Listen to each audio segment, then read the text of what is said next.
Exercise 13.2, question number 2. Rachel, an engineering student, was asked to make a model shaped like a cylinder with two cones attached at its two ends by using a thin aluminium sheet. The diameter of the model is 3 cm and its length is 12 cm. If each cone has a height of 2 cm, find the volume of air contained in the model that Rachel made. Assume the outer and inner dimensions of the model to be nearly the same. तो यहाँ पे हमें ऐसा given है, एक model ऐसा बनाना है such that इसमें एक शेप जो है सिलेंडर हो. तो ये जो मिडल वाला पार्ट है ये एक सिलेंड्रिकल शेप में बनाया हुआ है.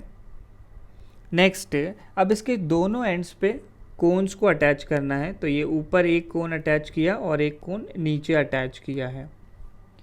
इसकी डायमेंशंस की अगर हम बात करें तो हमें गिवन है diameter of the model is 3 centimetre, यानी डायमीटर ऑफ सिलेंडर या हम बोलें डायमीटर ऑफ कोन क्योंकि दोनों इक्वल होंगे, इसकी वैल्यू हमें गिवन है 3 सेंटीमीटर्स.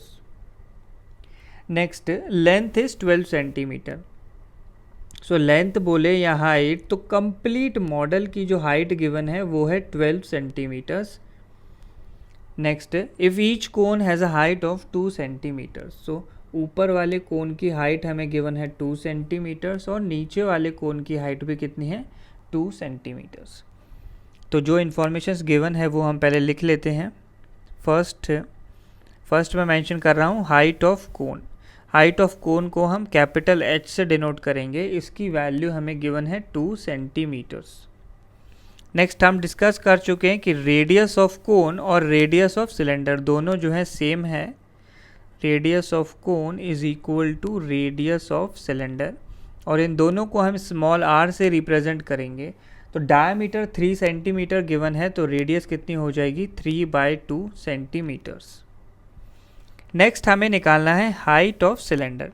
टोटल स्ट्रक्चर की हाइट हमें पता है पूरे सॉलिड की या फिर मॉडल की हाइट हमें पता है, बट हमें निकालना है हाइट ऑफ सिलेंडर.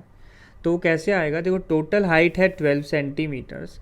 इसमें से अगर टॉप कोन और बॉटम कोन इन दोनों की हाइट अगर हम हटा दें तो हमें केवल सिलेंडर की हाइट मिल जाएगी. So height of cylinder is equal to height of model. पूरे मॉडल की हाइट हम यूज़ करेंगे. इसमें से हमें सब्ट्रैक्ट करना है 2 टाइम्स 2 इसलिए क्योंकि दोनों कोन एग्जैक्टली सेम है, तो 2 times height of cone subtract करेंगे. सो हाइट ऑफ मॉडल 12 है और हाइट ऑफ कोन है 2. सो हाइट ऑफ सिलेंडर इसे हम स्मॉल h से रेफर करेंगे. इसकी वैल्यू कितनी आ जाएगी, तो टोटल हाइट है 12 centimetres minus 2 into height of cone कितनी है, 2 सेंटीमीटर्स. तो ये वैल्यू हो गई 12 माइनस 2 इंटू 2 इज़ 4. तो 12 माइनस 4 इज़ 8 सेंटीमीटर्स. हमें फाइनली निकालना है वॉल्यूम ऑफ एयर कंटेंड. तो ये मॉडल 3 स्ट्रक्चर से मिलके बना हुआ है. बीच में एक सिलेंडर है और ऊपर नीचे 2 कोन्स हैं. तो अब तीनों की वॉल्यूम्स हमें ऐड करनी होगी. तो volume of air content is equal to volume of cylinder plus 2 times volume of cone. तो वॉल्यूम ऑफ सिलेंडर का फॉर्मूला होता है πr²h. ये सिलेंडर की वॉल्यूम का फॉर्मूला है plus 2 into volume of cone. तो वॉल्यूम ऑफ कोन का फॉर्मूला होता है 1/3 πr². और हाइट ऑफ कोन हमने इसे कैपिटल H अज्यूम किया है. तो यहाँ से इन दोनों में हम कॉमन निकाल सकते हैं πr². तो पहले टर्म से आ जाएगा h, दूसरे से आएगा 2/3 टाइम्स कैपिटल H. तो ये बनता है पाई हो गया 22/7. रेडियस दोनों की सेम थी इसलिए हमने कॉमन भी ले लिया है. तो डायमीटर 3 थी तो रेडियस 3/2. नेक्स्ट, स्मॉल h है हमारे पास हाइट ऑफ सिलेंडर जो कि 8 सेंटीमीटर आया है प्लस 2/3 इंटू कैपिटल H यानी हाइट ऑफ कोन.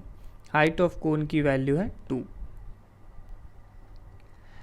तो इसको हम सॉल्व करेंगे तो हमें हमारा फाइनल आंसर मिल जाएगा. तो ये बनता है 22/7 इंटू 3/2 इंटू 3/2। नेक्स्ट ब्रैकेट में पहला टर्म 8 है और दूसरा टर्म 2/3 इंटू 2, तो 2/3 इंटू 2 किया तो हो गया 4/3। सो एक 2 से 22 को कैंसिल आउट करके हम 11 लिख देते हैं, तो ये हो गया 11 इंटू 3 अपॉन 7 इंटू 2। हमने सिंप्लीफाई इसलिए नहीं किया क्योंकि ब्रैकेट में हम पहले एलसीएम लेंगे, तो 8 इंटू 3 इज़ 24, तो 24 प्लस 4 इज़ 28, सो 28/3 बन जाएगा। तो 7 से 28 को कैंसिल आउट किया तो ये वैल्यू आ जाएगी 4। नेक्स्ट एक 3 से एक 3 हम कैंसिल आउट कर सकते हैं और 2 से 4 को कैंसिल आउट किया तो 2 आ जाएगा, तो ये बनता है 11 इंटू 3 इंटू 2। तो ये हो गया 3 इंटू 2 इज़ 6, 11 इंटू 6 इज़ 66, और सारी यूनिट सेंटीमीटर्स में है तो वॉल्यूम के लिए आ जाएगा सेंटीमीटर क्यूब।